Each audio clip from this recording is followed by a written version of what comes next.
Ernest Mungu dans un plateau c'est un pasteur moi Nzambe apambola ba vous avez un problème il y a ba proche na bino collaborateur to ba diacre to ba nani yo ba ça entourage na bino vous avez un problème sérieux bino ba pasteur. Oui, problème est bandit depuis na lola. Nzambe ye moko na ba ange na yazaki na problème parce que Lucifer a baluki la ki et yeti e pas Yesu a poni 12 disciples na suka nango Judas ateki. Donc partout si ka batu basangani problème ezanga raté. Ya motu yande lo lenge nini ya ko vivre c'est ka problème eza. Ya ngonde leki motu ya. Très bien. Il y a qu'on ici que vous allez pasteur Ernest Mungu tout le blessé la multiplication. Batu bakasara Bible temps babi soyez fait comme multiplier vous allez la robota. Mais en vous suivant hier, pour le multiplication la forme mon sous. Dans le domaine tout ce qui va multiplier. Quand on a besoin maintenant de multiplication. Côté ya banima ya besoin multiplication. Ko percer besoin multiplication. On va expliquer ba banza melkamni. Oui, vous savez, les locaux nous sont Nzamba qui laissent na moi oy. Pour moi na que locaux na vie. Il faut qu'engel les locaux te bengi croissance, développement et multiplication. Ce qui multiplication c'est ça les matins les locaux c'est que locaux nous a beaucoup. Vous comprenez? Et ici, comme on dit, Jésus Christ allait enseigner la prière à l'objet. Donne-nous aujourd'hui notre paix quotidienne. Il faut qu'il y ait une multiplication. Il y a 5 000 hommes, sans compter les femmes et les enfants, il y a 5 des poissons à multiplier. Donc, multiplication, ils allaient faire signe, ils ont l'accès et l'eau, ils ont la vie. C'est vraiment important. Très important. Comment peut-être que le se multiplier. Mais comment on a mis cette croissance, moi on a beau mis bébé. Le monde a pu changer. Abana ko vendre te akomi ko vendre batu ba ko remarquer akomi ko télé ma akomi ko tambola abana ko lobate akomi ko loba batu ba remarquer de l'eau que nous soyons dans la vie il sera toujours remarquable et l'eau que tout est dans la vie il sera toujours remarquable moi il dit marana tongo mais moi il tourne moi 12 heures et keseni moi 12 moi 17 heures et keseni donc l'eau que nous sommes Nzamba sali il faut est un système de vie système de jeu mouvement faut ezala et l'eau que tout est bouger tu es dans danger. Les Français l'eau qui ne bouge pas a beaucoup de microbes. Vous avez un non, nous avons un molimo. Parce que ce que tu as dit à maman comme la biso toute la multiplication par rapport à la carrière dans les seigneurs. Après tu as beaucoup de thème de 10e anniversaire après consécration la bino est-ce que au produire est-ce que le ministère ils ont produit est-ce que ils se multiplier il y a avancement vraiment. Bon, on a ce que autour ni pour yeba tout pour batu bayeba parce que yo yebi comment tout ça peut évoluer bon béni de Dieu d'abord bon Nzambe a limbisa je crois son Nzamba songi dimanche prochain to pesa bino image ya biographie OK ndenge ni Ernest Abandaki ndenge ni a évolué ndenge a komi lelo vous allez remarquer qu'il y a un progrès total un progrès total na banda église na maboko na makolo na bandi ko senga bakiti na yeko soma mbunda na cette cher moka libanda muke na bandi ba action na bandi ko louer ba instrument vous comprenez donc na bandi na ba vi moko boneti neti kaka siko lelo église yango wana ba kiti nyonso ezali au complet ba instrument au complet wana ba cher biloko nyonso vous comprenez donc il y a un développement total na bandi église ngai moko Yesu azali yawa mais le to komi na batu to komi na ba serviteur Tokomi Nabaselil. Pour dire que non, il y a un développement, il y a une croissance, il y a une multiplication. Est-ce que parce que aux bimara rebelle, est-ce que nous sommes là, béni salama pokoma au sein ministère na yo ba ju décision au sein ministère be qui rebelle, aussi ba nimba batoye na bango pour que cette église na. Pour même batomi ba bima ba sala église lelo, ba za ba rebelle, be qui église évolue nango. Lui bien na banda église ngamoko. Ce qui est rebelle na cause de la pembeni évangéliste qui s'est mis na kibilate. Bomonaka papa na boyete aza mutuya nzela alingaka même pas eloko moko ningana aza boy et quand il décide yango bamonaka caractère Ernest c'est père wana alors quand tu conçois une vision ne regarde même pas les collaborateurs contacte-toi avec celui qui t'a donné la vision même s'il n'y a rien. Non, c'est la foi, la détermination, l'engagement. Autres yeux pas peur. na banda église ngai moko na mbunda nazwa mundimi ya mutu te na bima na église moko te asali dégâts non finalement c'est très compliqué nzamba benganga na évangélisation na ba délivrance nga moko église ya liboso na kotaki c'est une église ya SSRN et par le prophète René Mundi Bachoko Zoueri nzambe nde abimisinga pour me dire que kende na vision o na lingi na banda pona yo tala na kota 7 jours ya retraite et na kata 7 jours ya retraite nzambe bisinga je vais te donner un père pour conduire ton ministère.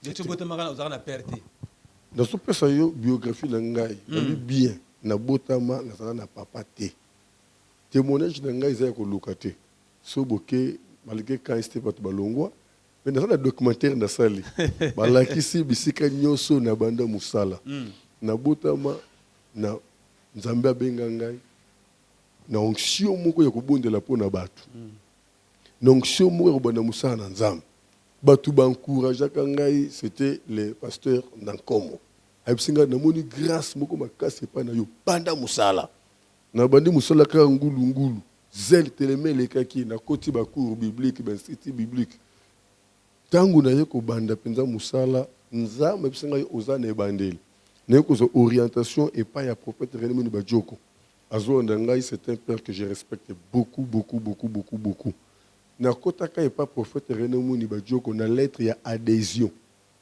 na sala ka lettre quand lingi na s'adhérer na vision na yo je n'avais pas un père je ne savais pas où partir na sala lettre na lingi na s'adhérer na vision na yo il m'a accepté comme ça bato na gagné na ka libanda to koti bisonio soto kei to bandi pe musala pe munani et il y avait un moment où Nzambe a isinga na banda na yo via sika je suis parti parler na prophète René Mundi Bachoko atininga et pas ya papa moko je crois kufa que ça me repose après papa Abraham papa Étienne et alobala ngai moi sinyo ce soka zui zemi ana posate alobaka bato ba na zemi avant naneka kimia 3 mois 4 mois yango moko mona na bato ba comme remarquer ozana zel ozana ngeza difficile pour ça na sama ko les apesi pesinga ba conseil et quand je suis parti chez le prophète René Mundi il m'a laissé comme ça et j'ai commencé à prier.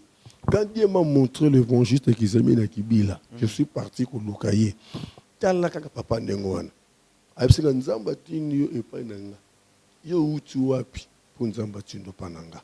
Je dois prier, mais si ka o yo uti, ici ka wana babenganga. C'était comme ça. OK. Na yebisi pe prophète René Mundi Bachoko, ayebisi ngalbi non. Ngana ko benga yete. Il faut yenda benganga. Na yebisi pe papa, papa, prophète alobi yo benga yi, abi pas de problème. Pesanga numéro na ye parce que père arme ya humilité na yebite nzambe comme ta yebi azui numéro abengi prophète na Joko lui il doit reconnaître ye azambo na wale kana sena makolanga ça n'a problème au côté c'était comme ça ba solo là et qu'ils amis m'a dit que Dieu m'a convaincu de te prendre comme mon enfant viens à la maison na ye na ndako isika histoire banda ti lelo histoire continue kaka surtout kutani kaka litoi na yo kaka passer litoi. Alors ça la devoir le quoi papa. Abena galido. Moment tu kutana abena galido Ernest. Même na anniversaire nanga. Tangwa tei. Abena la 10e ya consécration de a consacré en 2009. 2010 ans. Tangwa zo tei albina ngani. Ernest toujours litoi. Na la question qui cité. Na la question ngangate. Na cotition na scène makulete. De chaque fois na kutana père litoi kandi wa Itoy. Olingo zala grand. Ils ont dépendant de mon thème. Zala mon thème. Ernest yeba. Nako va demander Ernest yaka. On a un programme. Tala. Ernest keba. Tala. Le non subir conséquences. Bon, Zamba limbi sangana dévoilé secrétaire. Nous subir conséquences moko. Parce que avant pasteur moko té en église et pendant la fona soana père. Avant ça, la quoi que ce soit, il faut soit un père. Alors, il y a un pasteur qui avant. Après, il y a un qui avant. Il y a un qui est sur père. Après. Il y a un qui est déjà. Après. Père, il y a un tala. Tu es maman, madame. Ça fait tout précéder d'abord.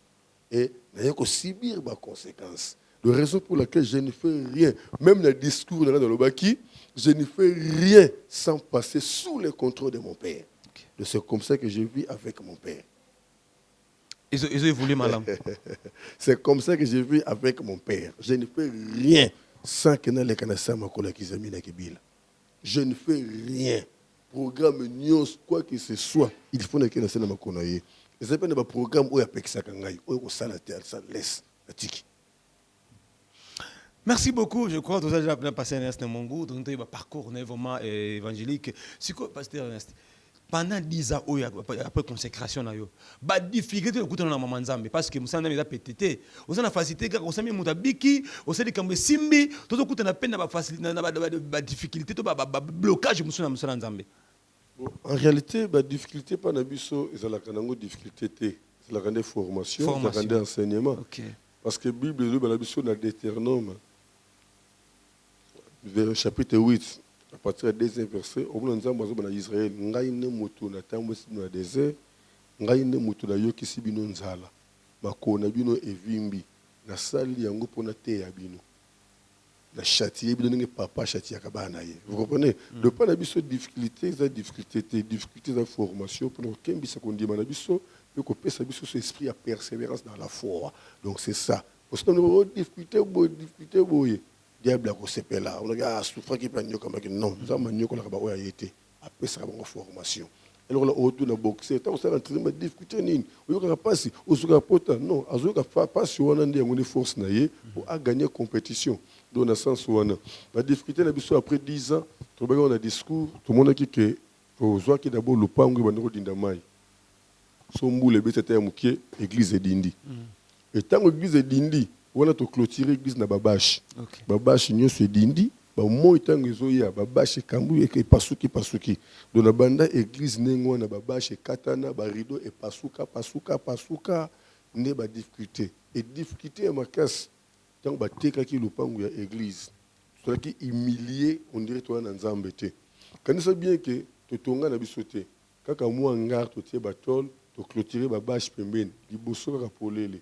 To banda ko sambela ka ndengo na. Ce que tango bateki lupango mutu asombi lupango lokola liboso ki polele soki mutuka mabange ye ebwaki na kati église mutuka zelo ye ebwaki na kati église mais nanu to longwete ce que passe de nini soki bato ba beta ba brique lokola ba sabe na bango te ba ko ba kaya na bango ça tenir compte que les églises biso tandi ba kiti na coin tozo sambela bango bazo beta ba brique et moko mususu na lela ne mukolo o na ya kokuta lundi jour intercession et déclaration écoutez muta somme le pona mo na kati na église bazomela la masanga. Vous comprenez? Et tant que ce que ko longwa to se réfugier à l'école moko moment de vacances croyant que to koza place avant rentrer et ça li que rentrée scolaire est tout sur place tu es obligé de libérer ba salle to longoli salle to tiki ba bureau ba kiti biloko nyonso longwe to telengani avant to sambela faut ba na tour après midi ba bimi na 17h15 17h30 ndé boniko ya tanda bo et tombé que l'école on a bateau on a surveiller école il faut bazobela ba bangi ba comportement bé et zo bal na église te on a biloko moi église kite bungi et l'école sali boy et promoteur a décidé que mutu la sous école te biloko église et la sous école te to misi biloko libanda to telengani libanda et comme que ceux qui classe 6 17h30 bozoya mbangu kumba bakiti tia sala installation courant kiti sili bimisa biloko nyonso et là la école te tala ba difficulté côté nango et loko mususu ya pasi au mona samedi de mestana samedi faut la l'église que préparer kilt mona samedi école et qui dirige commentaire l'OC école na fête parce que bateau ba roisa la fête na wana miku na bango biloko na bango ba tiki ba sali nyonso ba sala ba bimba ke biso na tongo toye ko kombola longola mikuwa bongisa noto bosisi bandi ko sambela et pasi makasi soki dimanche na mbule beti bokoti na basal parce que pasteur ote na salo bato musu na salo kuna ba musu na salo kuna bosika bafu boteka libanda bato nyonso ba yoka ta bazomona pasteur te donc to tamoli na vie moko donc on dit maté que nzambe nde a otambwisa bango c'était ça notre difficulté. Babitoye toye kozwa place moko baidaki biso to bombisa biloko église ba sainté ba bafle ba kiti même maison moko mais muto loi qui maison a pesi biso 1 mois tango 1 mois ekoki abi que non azana makamoni fo sala photo bimisa biloko to bimisi biloko ne sur église to vote ba libanda ko ndire ba déguerpir biso na katandako est-ce que okende zate to bono kabo est-ce que biloko ba bafle mama nga place ezali abombi de bafle oyo kuna abombi sente oyo kuna ba kite zangi place to ke bomba ngona sima ndako moko boye enokela ka bambula tout ça a sente baby biloko baby donc ne ba difficulté pendant autre zwa ki yango wana le pasteur a ne sika ko yamba batu te o yambela batu a place ezate donc humiliation moko terrible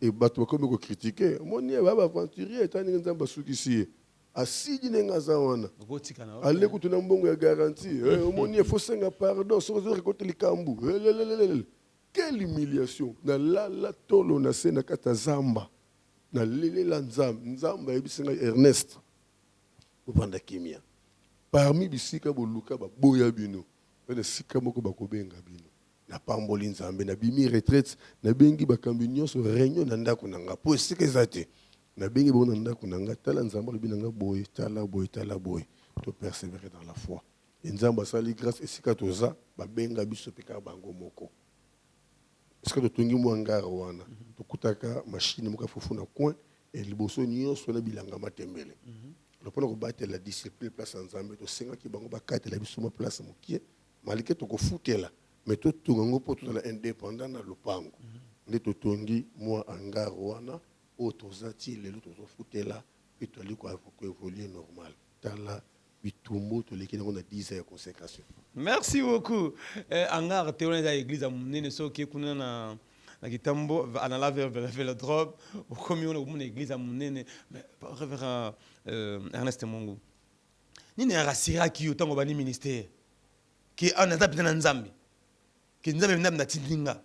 Que mission non c'est les nzambe parce que tout ça bako ngana sinazarama discipline nga discipline ça la confirmer que nzamba bengio ni ne rasera qui passer neste que ni na zaboué je suis appelé par Dieu ni c'est Dieu qui m'a envoyé ni ne rasera qui on ni mabina qui na nzamba solo donc je crois ba conviction na zaye moko nzamba tiakango parce que na bomoto boye rien ne prouve que nzamba lobelinga rien ne prouve que nzamba benginga parce que na yoki mungongo nzamba parce que ngai bate yanga tena yamba Yesu na bongo na motema ngai na yaki na catholique nazo diriger ba colita nazo diriger ba chorale nazaki annonciateur lecteur biblique j'ai fait tout na catholique pembe na basango ouais catholique na bandango depuis na mwanda na l'église Sainte Barbe na mwanda na kitona batu ba ressortir kitona ba yebinga na diriger chorale Christ Mokonzi ba maman officier na diriger chorale Elikia na beti ba mbunda na sali ba colita na mwanda na kitona na l'église paroisse Sainte Barbe.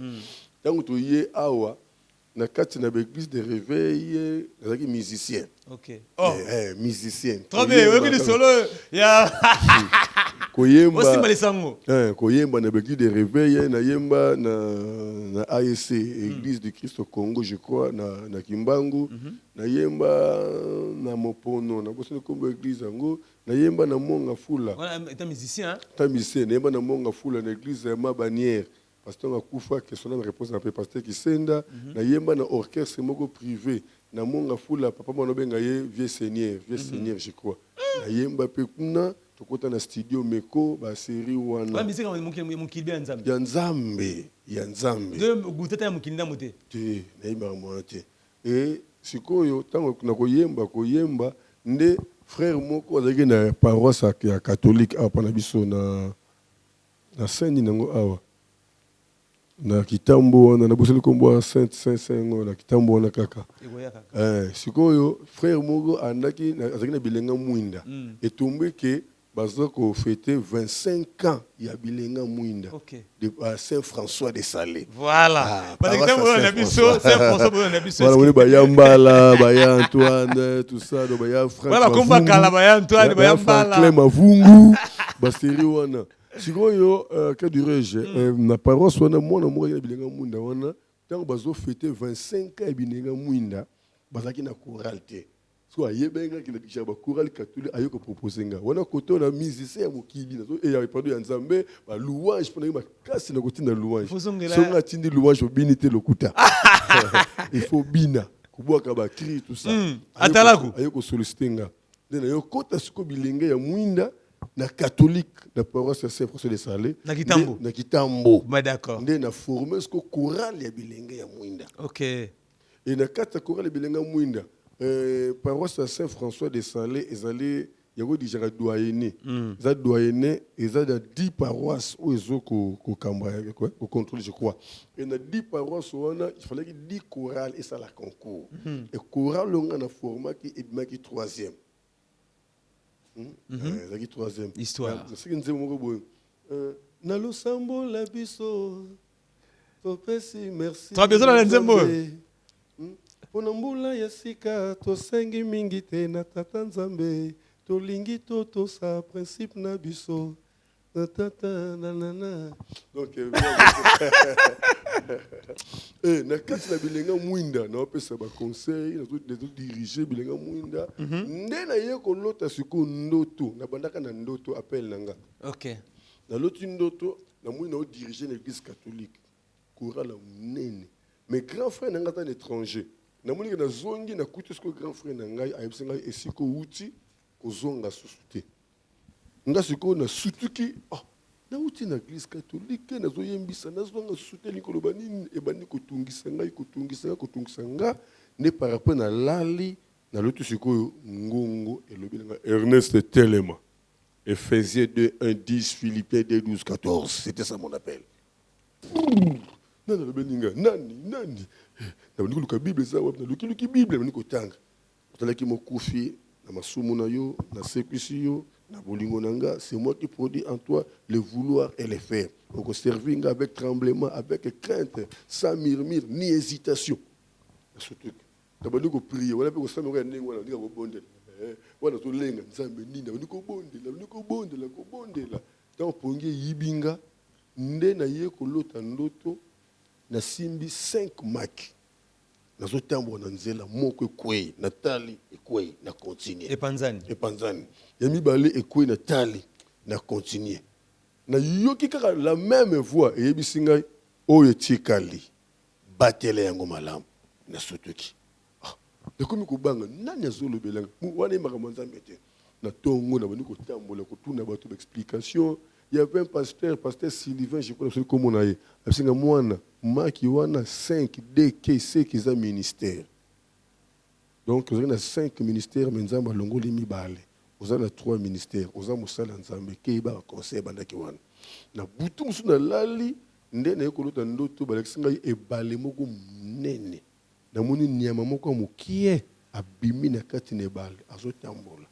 Aso tambola akendeka na nzela akuti banyama misato ya minene balandi landa ye landa a devie azuki na kati ne bale trona bayeka pembe na mai basuki wana la même voix yebisinga omoni oya koti na mai akoki pe ko bima pe ko zonga mais misato wana bakokota jamais na mai na sotoki donc vie na ngezaki terrible na bandi ko luka ba explication besinga nyama wana nde yo nzamba zuyo en otage vie na yo na kata mai za liloba pour vivre c'est la parole bato mo na diable bazo na mokili soko bimika na mokili on vivre te moni ndenge ba pelle na ngezalaki nde eyeko bota soko vie à prier wana za na iniki na osala médecine na campus na komaki soki na buki kaka mabolongo na se na butu na bandi prière ti tongo kotana so tombolinga pantolo moni ba genou nanga o moni koma mwindo lokola infirme excès ko buka mabolongo na se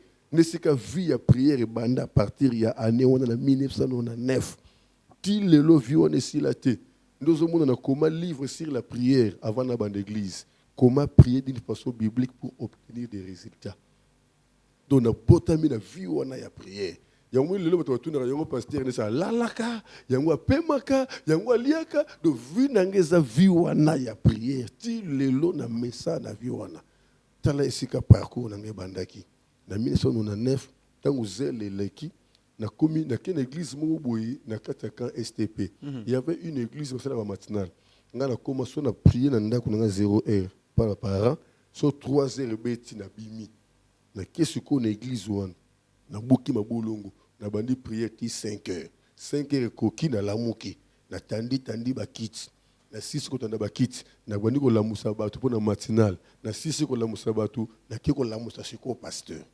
on ça la rôle wana ça na ngai chaque jour alors mukolo moko pasteur il que non le faut modérer tout ça na salika modération papa nanga donna onction moko la tanga na yeba onction te non c'est une autre ngai onction moko na zuko ka titi na kina la na fini ki dira na c'est pongia zinga mga na surtout la kimwa kimia na yebete ke za onction tout ça bon babiloko moko ndengo wana kaka ko continuer nanga nene yoko mona frère moko mone Blanchard Ditondo afin de le serviteur je crois en Afrique du Sud il y a pas région pour nous ça nous balé prière moi comme sous les qui né la ndinga comme on est Jérémie frère Pato asa serviteur n'Angola to comme 3 prière moi comme sous serviteur la ndinga comme on est Sœur Gisèle histoire asa prophétesse lelo na l'église mine na tongi na Kinkole prière Sœur Moussa yé comme Sœur Mado il n'est porté disparu ne bisa kendate OK et biso 4 autres bandi ko prier nzamba ko bisangai autant la classe pour l'avenir mais avenir na yo eza musananga amen la 4 classe d'université était trouble na famille c'est que na rejeté par na famille et na komi nga vie à fazer ko la na bandako ya batu toujours na kataka STP na bandaka liboso prière na ndako papa moko kufa papa Ditondo que son âme repose en paix ma pesanga permanence moko na kota 6 mois na maralibanda te 6 mois na lobi 6 mois si on a bimika na se soulager na se prendre de bain na koti biloko kolia maman nazo aider ngai na poka basinga biloko bakoti na kati na le prière ndesika nzamba lobelanga makambo tali ba église ba délivrance de nazo pena enseignement pa nzambe pendant 6 mois ndo mona na kuma ba livre dans nzambe nda lobelanga et na kenda kaka prière wana un jour na ki surprise nzambe bisinga na délivrer pasteur ya église wana na bangi na ki somo nzambe sika soa na ye singelo bondela po na ye nzoka nde adjoint na ye azaki na misala mabe abloka na ye église na yebisi pasteur asili kelinga yo bondela po na ngai yo saka na ngai tout ça et pendant que pasteur asili ki na butu nango na lotindo to adjoint na ye apininga na kingo donc kanya ki na sutuki au nom de Jésus na yo comprendre que c'est que adjoint envoûté visionnaire ya nzamba lobi na bondela po na ye et na tongo na bani ko bondela pasteur wana adjoint a comme ça moninga azoluka yeba na soanine na zoloba nini ko yeke na koloba ndoto wana après certains jours na comprendre te pasteur aye ko ndimana bondela pona ye nebisi no poto bondela photo ko ta retraite 3 jours à sec ko liate ko melate ko sokwate ko brossete to mikangela pendant 3 jours et le pasteur a accepté to mikangela la permanence pendant 3 jours na bondela pona pasteur wana nguye quitter la pasteur abandi ko parler en langue abandi ko prophétiser ndesika ba donner nyo se fungwa maki et par après ba yo kotanga likopa ba kondia ka STP non frère il faut que ça y est ba pekisinga na bondela ka lisuste na kataka ba yo ka so mungongo na kataka te et par après na ko mona sirène na kati na toilette na STP sirène na zuiba équipe intéressant na format qui toke ko chasser sirène wana nzoka zaki mwasi ya commandant du camp na série wana et commandant du camp a créé un problème bakanga kinga donc bakayenga na cachot pendant 2 jours et mokolo bazo sambisanga ndeka nzamba salaka il y avait un capitaine à côté linga non ngala dans la sambela ka c'est des choses qui existent ça ba prière ça le partout la Bible déclare je fais que prier en tout lieu donc ba yoko bimisanga ne sali ke ba bengana ngana ka donc ba bengani ngana ka tsaka ndena ke banda sikoyo la prière na venir vivre numéro 52 mais ce qu'on a bandé qu'est-ce que intercession matinale et la salle qui bouillait le côté bena mbunda pena bo Yesu wazalia wa mutayete ona yo moko ngamoko tikate pasteur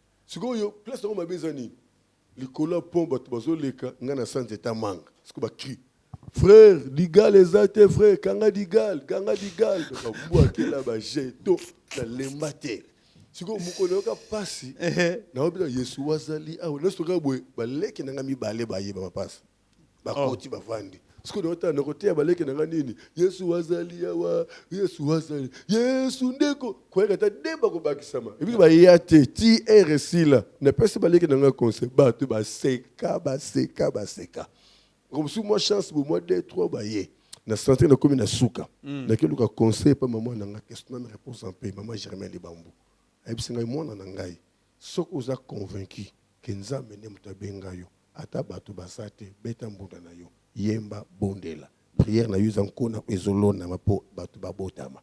C'était comme ça. Très bien. Donc, on se la suite de l'émission dimanche prochain.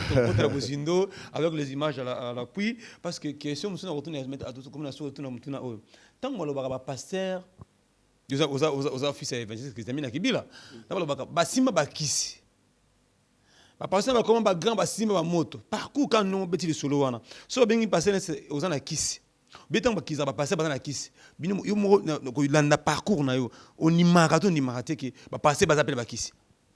Oui, le lot peut-être comme on a pratiqué au côté de la carte de l'église, ne comme côté de kabatou balo baka passer bana kis. On a évité ça qu'on a pratiqué pour même évangile qui examine qui bila mon père. Ben nga pas ça na kis. Ben nga ba kis ba magie. Mais ngai depuis na yebani na papa oyo. D'abord na luka kanata la toujours pembe na ye pour na mekola ye. Na landa yeti na retraite ya zamba ya Kasangulu. Nazalaki surpris comment on a cage na ye azobeta mabolongo soka puka bina 6h des fois 18h azana kati na prière et lekelanga makasi comment on a vu wana na landa na retraite ba pasteur na mire de rein et pas ya mukune bende repose en paix. Amen. Ngai misu na ngazalaki kiziamina soka telemi ngana telemi soka fukami ngana fukami. Mais elekelanga ya fukami ngana fukami na sentime que non ba genou zopela moto na talie azaka ya kofukama. Donc loko na mone pas père wana sur la prière. Na landie na ba conférence na Mbanzangungu, na landie na Matadi, na landie na bisika tei. Na yebite nzambe alimbisanga na mona ata signe moko te ya likambo za contre nzambe. Mais pour les autres pasteurs. Même Kuyoka. Donc, et puis chaque jour, on a écouté un plus. Surtout si on a une mission. Pour une mission, tu dois être en vendre, tu dois être balebo. N'est-ce na tondaka, na tondaka, na maloba. Et na soka bondi pour nanga yango d'essentiel. Et pour un pasteur mususu, par rapport à un bel père nanga, c'est difficile pour un ndima qui est pasteur basimba bakisi. Et puis comme on a vu nanga, c'est qu'on a outil na lelo. Donc c'est possible que nous avons tombé la bassin au-delà. Et là que nous avons pratique les autres dans la église lelo, nous avons l'embissamité manabatu. Nous avons l'olenge ya ba profession et côté lelo, nous avons l'olenge ya ba mbongo ezo senga malelo par rapport à ba délivrance par rapport à misala, nous peut-être bandi ko l'embissamité manabatu. Et nous sommes toujours plein à diable. Vous comprenez? Parce que le diable a quoi dire sur batu. Il y a un monde batu pas ça offrande la facilité et si quand le coûter ça. OK. C'est quand le côté ça. Pourquoi le côté ça? Parce que Kuna est aussi un esprit de domination. Moi, j'ai connu un prophète, à Salim Salamo, quelque part, à Zuba, au frère de Mogoboy. Moutalinga paie ça $200. Ah, puis non. À combien de 400, 600? Yo me reprends, on paie ça combien? Tu as vu 600. Moutalinga paie ça, boy. Non. Boy, on paie ça combien? Monta-t-elle. Et Batozolenga, bazo paie ça. Quand j'ai prié, Dieu me dit que Azamo Sal Nanga na yebiye, mais si mananga. À Bakissi. Vous comprenez? N'est-ce pas danger côté, confusion côté. Les camps de prophétie, dans les camps de délivrance, la pratique côté le lot. Oui, dans le conseil de 2015, moi, je suis à l'école, il y a qui m'embargo. Eh, miomeli, moi, tous allons gagner moi, si on a. Tant tous au bon, il y a 6 000 mots, il y a tous au bon, il y a des boys. Dans mon année, il y a des boum, qui boum, tu as gagné. À quel côté témoigner? Pratique, moi, que c'est la maquette. Seulement la puissance. L'évangile a déclaré Ngouyazu, Ozobe labo, Ozomonabo, Bonde là. Miracle, salami, 5 litres de pratique. Vous comprenez? Et le commis la cérémonie. Makamako tongo l'évangile est outuab. Makamako santi sabato biloko, banyama, tout ça. Kobimi sabato biloko, tout ça. Mais ezala kate de poids dina balati lelo. Et commis ndengeni, et bimeli ndengeni. Donc, on est fallu que se méfier na basala nzambe ba manger kota ba kise kota na ba pratique ndengon. Merci beaucoup de Soni Nabiso. Depuis que dimanche faut dire retard. dimanche to bana malamu na 6h juste to bana 6h to na promesse c'est sur quel awa to ba carrière na bino de dimanche to tia mo ba documentaire mo ba image comment est-ce que vous savez musala ndambe depuis bandaki dernière parole pa na bino ba na biso to dimanche to zokini ba biamba puis ba ki peut-être après c'est na 16 na 13h to pe na fikine et l'homme de Dieu l'évangéliste international. Sikoyo bato bazo comprendre sens ya fikine te omoni père na compassion pe na souci atali ke anezo kabona katikati lelo sikoyo bato belé na magambo mboka politique et tout ça bato belé vraiment baza ko se retrouver ndenge singalité nde na pensée na vision abike non le quoi to kota na deuxième mi-temps malamu to sangana to bondela na bondela po na bato ba mvutema ba maladie ko boakela ba problème ekweya en fait que deuxième mi-temps bato ba kota na lire ya sika.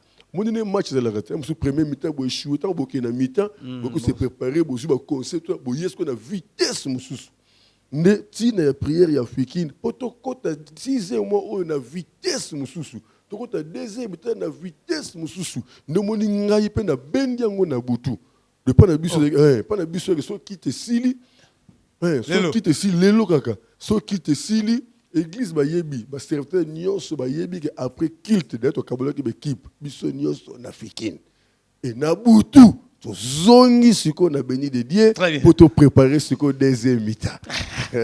Merci beaucoup, merci à toi Bilo Bissal. Je crois que nous serions ensemble avec l'homme de Dieu le dimanche prochain comme ça to kokota na bozindo to ba carrière ngo za ndengani ozo oyena musana mais que oza pe na parcours.